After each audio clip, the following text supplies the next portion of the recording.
Hi, this is Aaron from Missing Remote, and today we're going to take a look at LIAN Li's PC-Q05 thin Mini-ITX chassis. This is the first thin Mini-ITX chassis that we've seen. It's the only motherboard in existence at the moment in the form factor is Intel's Sandy Bridge DH61AG board. So this chassis is all aluminum. It's got an anodized finish. It looks very attractive. It feels very strong. It's got a nice rigidity to it. Feels very solid. We have on the front a hard disk drive and power LEDs. That's a blue for the power and red for the hard disk drive. You'll notice, of course, there's no provision for an optical drive. On the side here, we have a power switch, and embedded is a blue power LED. It's a little bit redundant because you have one on the front and one on the side. We'll get a little bit more into that when we open the chassis up. There's a screw hole on the side. There's actually two that hold the lid in on each one on either side and one on the bottom. So the back, we have your standard thin Mini-ITX backplate that comes with the Intel motherboard, and got some more venting and just more venting. So on the bottom we have some venting as well as brushed aluminum feet.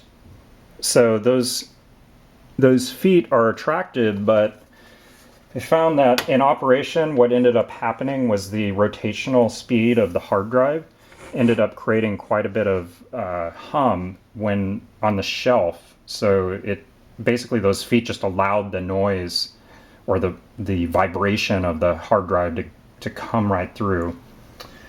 A little disappointing. Wish they would have also used some kind of rubberized or silicone type feet, because you can see how easily just a little bump will just kind of move the chassis. They also provide, LIAN Li provides a standing vertically option. And so they give you some aluminum feet here, and they have padding on the bottom and on the side, which helps to reduce the vibration as well as protect the chassis. So you can see here it's standing up. And it's, sturdy enough. I happen to not have many needs for this type of installation, but I'm sure some people like to install it vertically. So if we open up the chassis, we can take a look inside.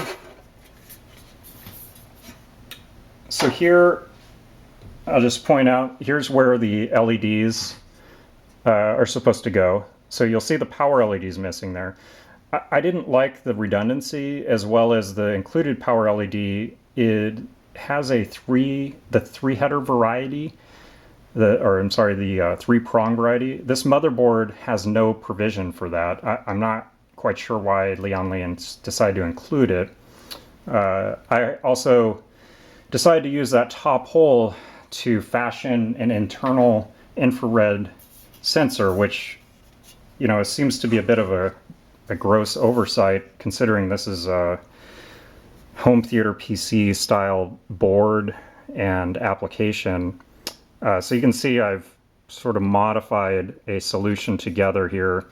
Took a bit of cobbling, and it's not ideal. You'd like it to be everything to be built in, and you wouldn't have to do that type of thing, but it works at the end of the day. So you do what you got to do.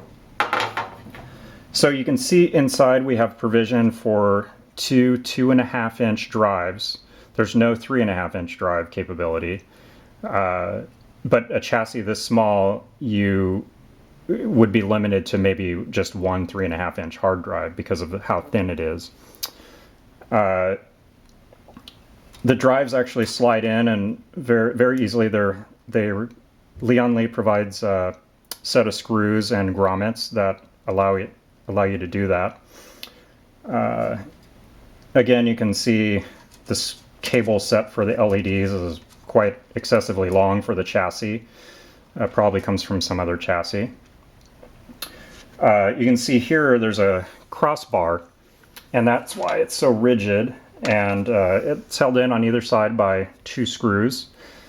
So you have to take that off if you're going to work on the motherboard underneath. Here we have our cooler, CPU cooler with the fan, and this is a Intel retail solution. It's the HTS 1155. It's required for this chassis. And basically that's the only fan that you have. The fan is extremely quiet. You just really don't hear it in operation, even when the processor is going at quite a load. Of course, just simple installation. Install the board and the cooler. You install the cooler first and install the combination of the board and the cooler in here. I did have an issue with, I'm not sure if you can see it there, but the hard drive SATA cable, or in this case the SSD, interferes some with the USB header there. So it's probably advisable you might be able to use a 90-degree SATA cable.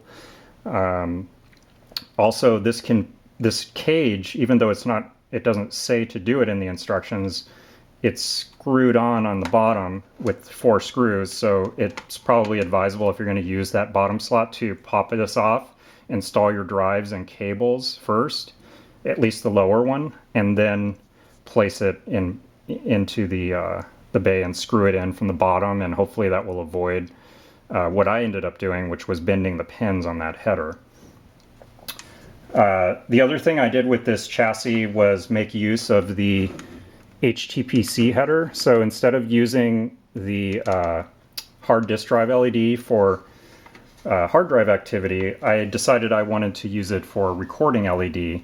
And so, basically I got a header and fashioned appropriately the connector there to plug into there.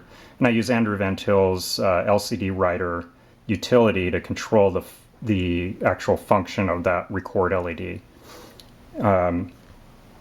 And you can read about it a lot more on Missing Remote and all the things that we found that were good and bad about the chassis. Overall, it's a solid piece, and it's a good first entry into the thin Mini-ITX arena for home theater PCs. So we'll see you next time. Bye.